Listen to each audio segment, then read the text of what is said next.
All right. Peace and blessings, brothers and sisters.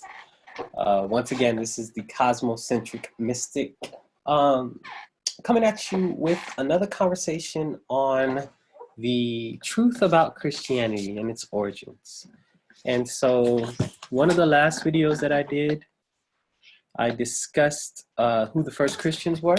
The first Christians were Jews.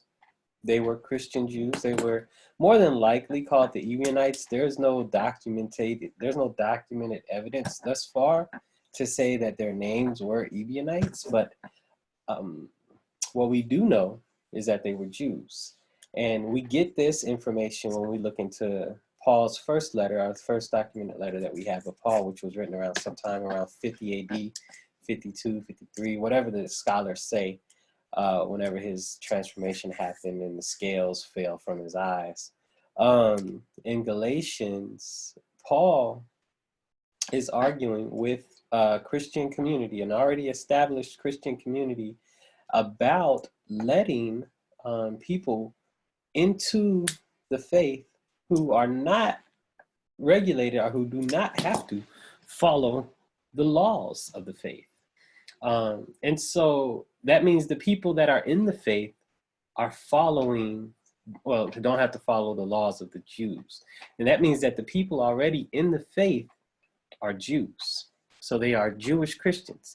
They are Jews that believe that Christ was the Messiah. Now, this idea of messiahship is like really popular in Judaic thought.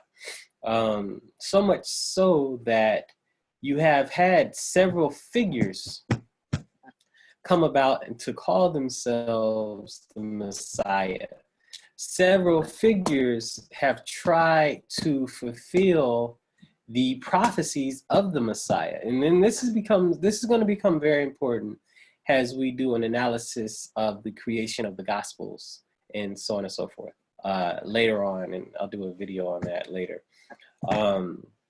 But this becomes very important because we see there have been several figures throughout history who have claimed messiahship and who was the liberator of the Jews from whoever their oppressors are at the moment.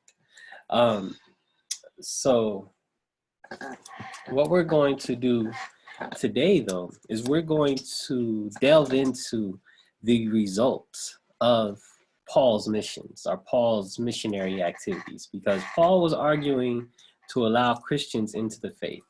And so then, clearly he did so successfully. And so he ran around establishing several churches, so on and so forth.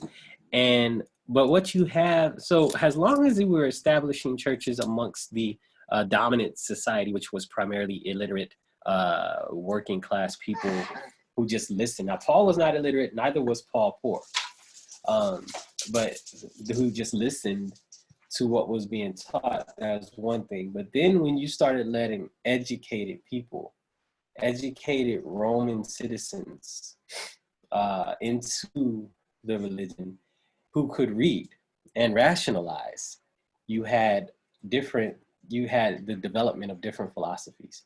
You see some of these arguments reflected in today's criticism of Christianity that Marcion and some of the other Christian philosophies that developed point to or that point out. And so we'll talk about that later. But what it really revealed to me when I read about his movement was that the human mind and the human brain has been the same for millennia. You know, at least ever since Homo sapiens sapien has been Homo sapiens sapien, at least since we've had the frontal cortex and so on and so forth, hemispheres of the brain, reptilian brain. As long as this has been developed to the degree and the level that it has been, we've had the same rational capabilities to look at the world in the same way that we've always had. And so the people at any point in time are not slower. They just have to deal with whatever they have to deal with at the time. So without further ado, let's go ahead and look at Marcion and his understanding and philosophy. So let me just share my screen with you Christian pagans are, I really, really despise that term pagan. Um, Pagan I think it was a Roman term for the people that were in the country. Um, Relates to agriculture, and so like Christianity was a city movement, and so it really didn't reach out into the agricultural areas of Rome, and the people in the agricultural areas were called pagans, and so then it just kind of caught on. But it sounds like a derogative term because the entire world is polytheistic besides Christians. And I've heard other apologists out there talk about the entire world. There's also concepts in the world, or other tribes or other nations in the world that have this concept of the one God. This is true. So we can call them henotheistic, or, all these different denominations and categorizations of things. The majority of the cultural, tribal, philosophical, spiritual systems that I've studied, that I've looked at, they had a concept of one creator who had a multiplicity of creations and levels of creations with deities, divinities, elemental powers, and humans, and so on and so forth, spirits. That's kind of the essence, that's the world in most of the philosophies. So these arguments that they make is really weird, but anyway, Christians who would be pagans, Marcion. So let's go. All right. So the first famous Christian pagan was Marcion. So our information about him comes from Tertullian and his works against heresies, and so against Marcion, and Irenaeus, who wrote about Marcion. So these two Christian fathers were proto-Orthodox fathers, and they wrote against Marcion. Now, Marcion was born in Sinop, Asia Minor, which is modern-day Turkey. So I don't know if you can see this. I hope you can. And this is right around here. This is where he was born. I don't know why they call it this. Anyway, so we can see this is kind of the Christian world. So here's Galatia. Here's Cappadocia, here's Lycenia. I don't know why they call that Asia, it's crazy. Anyway, Marcion's father was a bishop of the church in Sinop. He was a proto-Orthodox bishop. So it's really interesting that he was a proto-Orthodox bishop at such an early stage in Christianity. And so we see this power developing already, this leveled understanding of Christianity happening already. Because you got to remember, Marcion was early 2nd century, which means it was around 100 and something.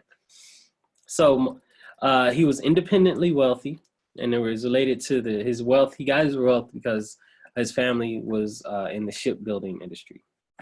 He ended up in the city of Rome in 139 AD. So we got to understand now, this is 100 years after Christ, so on and so forth.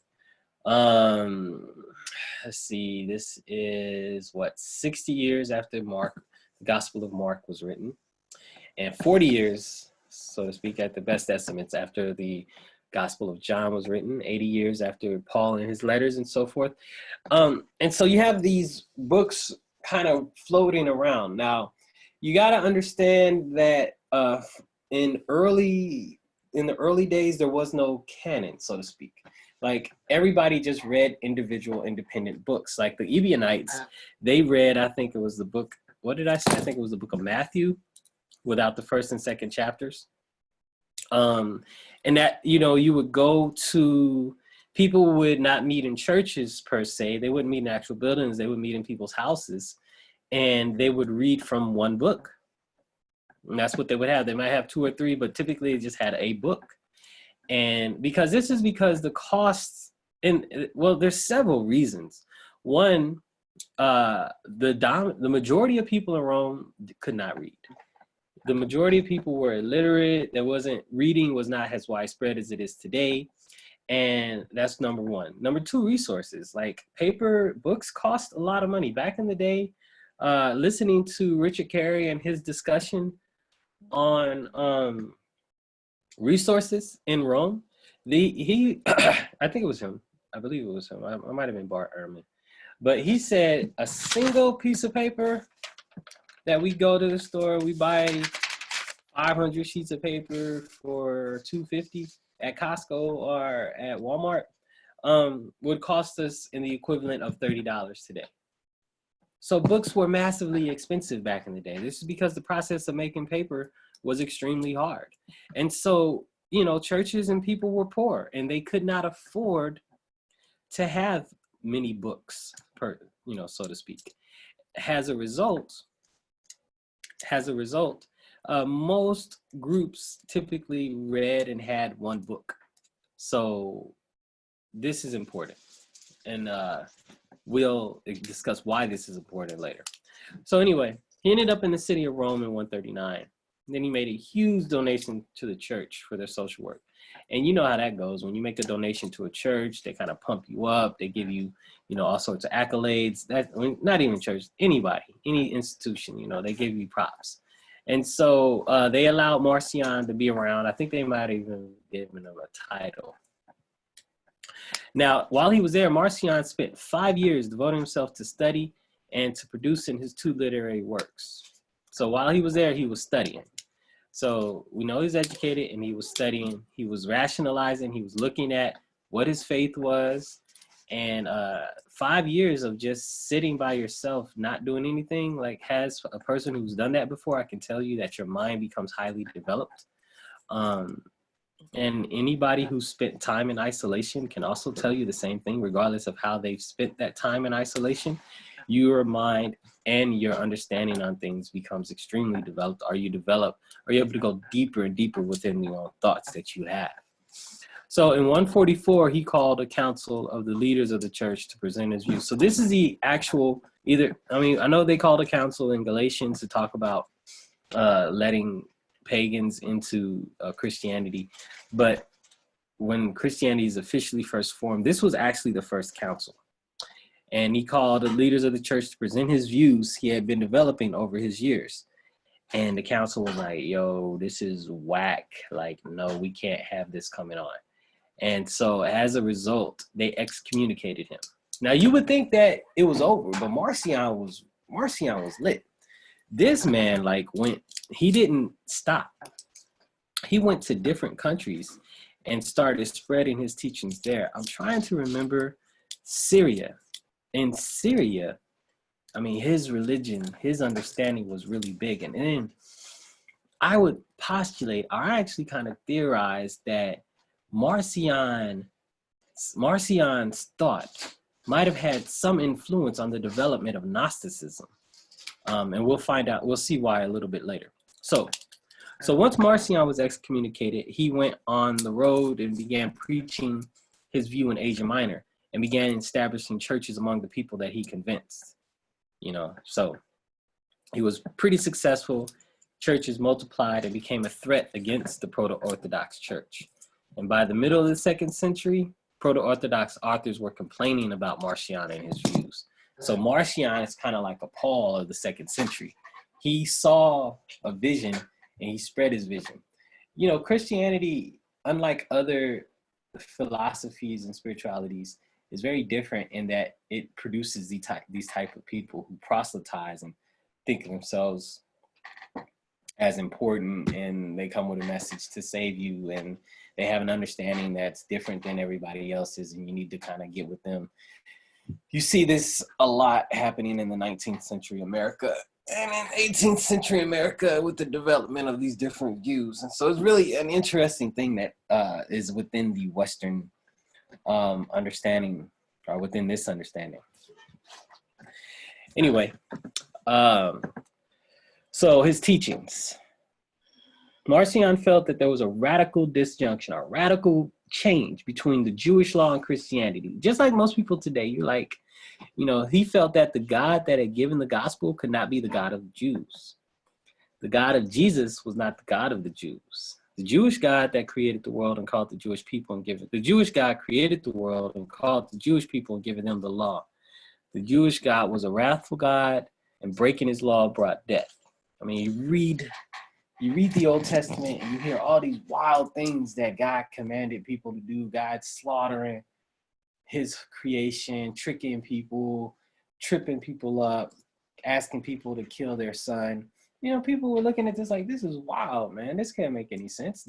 People look at it like that today. People looked at it like that back then. They were like, but something inside of them wanted to believe. And so they decided to rationalize and understand what was going on. So the God of Jesus is a God of mercy and law. Jesus came to the world in order to save people from the Jewish God. So right now we're having we can see the development of Gnostic thought here. So we have two different gods kind of in battle with each other, you know. We have the God of the Jews and now this God of Jesus who came to save the people from the Jewish God. Jesus could not belong to the creator God nor to this world. And Jesus was not actually born into this world, and Jesus was not of this world, was not flesh and blood. And he was a phantom who appeared to be human. And this was Docetism. It was really popular back in the day. Docetism would mean it's like a phantom. Jesus was like a phantom. Because, I mean, we'll discuss that a little later on because Docetism has some really logical arguments to it. Because now the proto-Orthodox, one of their discussions is like, you know, big time for them is Jesus had to suffer like a human. Marcion and them, they were like, well, if Jesus was God, how could God suffer? This is the Docetist argument. How could the creator of all of the world and all of the universe, everything that ever has, is, or ever will be, come and have pain? That doesn't make sense. The creator of pain, literally, and the creator of joy is at all times pain and joy. I mean, it's just, they came with that Romanized, Hellenized philosophical thought and applied it to Judaic thought and was like, this is not making sense. And so this is how these different philosophies developed in the ancient days. So Marcion maintained that Jesus descended from the true God and descended in the 15th year of Tiberius as a full human. So there was no birth story for him. You know, there was no Mary, there was no Joseph, there was no line of David and tracing back to Adam and all of that. And he came to pay the full price. So if someone believes in the death of Jesus, the creator God, you would have to accept the death of your sins. So Marcion developed points in view in two literary productions, wrote one, edited the other, the antithesis. So he sets out a view of the Old Testament and New Testament and shows that they cannot be the same God. So he showed how the God of the Old Testament couldn't be this God of love of the New Testament. And the Old Testament tells the Israelites to enter Jericho and murder people there. And the God of Jesus tells people to love their enemies and turn the other cheeks. So you have murder versus love. And people were like, this is not making sense. I want to make sense of this. So the Old Testament allowed Elijah to call out a bear and attack children. Jesus says, let the children come. The Old Testament God says, cursed is anyone who hangs on a tree. The New Testament God ordered Jesus to be hung on a tree. So there's like, in today's arguments, apologists are constantly arguing against people who come with these very fair, rational arguments. Why do you have such a, I think Sonnetta always says, this damn devilish God or something of that nature. But what you have is you have people looking at this rationally and trying to understand what's going on. So Marcion created the first canon. And the first canon of scriptures, one of the things that forced the proto-Orthodox to come up with their own canon. So Marcion had Luke, Galatians, 1st and 2nd Corinthians, Romans, 1st and 2nd Thessalonians, Ephesians, Colossians, Philemon, and Philippians. That was it. That was the Bible for Marcion. There was no Old Testament. There wasn't Revelations and all of that. This was the canon. And this was the development of thought. This is, you know, Christianity is so much about brainwashing. It's so interesting because, and this is what was different about Christianity and Judaism versus like the rest of the world that they found themselves in. The rest of the world wasn't so much reliant upon written works. They did have written fables and stories and myths that they told about the gods and so on and so forth. but they didn't have like literal stories that was like canon, so to speak, that was sacred law, sacred books. This wasn't something that they had. So Marcion's canon had 10 of Paul's letters, missing the first 2 chapters of the Gospel of Luke. Luke, who, you know, the guy was a traveling companion of Paul, first of all. So we definitely know that Luke was not a person who knew Jesus, because Paul didn't know Jesus. Paul was like on a psychedelic trip and had a vision of Jesus. And Jesus came and told Paul things, so to speak. So Luke clearly didn't know Paul. 11 books, 10 of Paul's epistles, no Old Testament. Now, these books were problematic. They refer to God of the Old Testament and refer to him in a positive light. So the fulfillment of Scripture refutes Marcion's arguments. This was a protodox's understanding of them. And Marcion said the books had been corrupted and changed by the scribes to put a favorable light on the Old Testament God. And this was something that I put here as I was listening and researching this. So, Christians who didn't understand that the Old Testament God was not the same as the New Testament God copied the Old Testament and put them down. True religion comes from Jesus, a being who comes from the one true God, fully formed, who only seems to be human, whose death can save people from the wrath of the Old Testament God. So when we study Gnosticism, we're going to see some very, very similar thoughts here. And then it begs the question, did Marcion meet up with Valentinus, one of the originators of Gnosticism, help develop the philosophy? That's something that really can't be found unless we can find like some sort of document that said they met up to do that, but that's conjecture. So the difference between Ebionites and Marcionites. So the Ebionites, they believed in one God. Marcion believed in 2.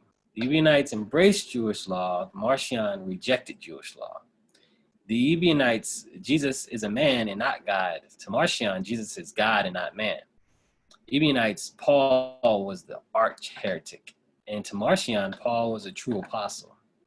For Ebionites, their gospel was Matthew. For Marcion, their gospel was Luke. These are the major differences between the two. So before Nicaea, these cats was running around, doing what they do, preaching and teaching how they teach. This is just 2 of the different philosophies. So we're going to explore more later on. I hope you found this informative, and let me know what you think.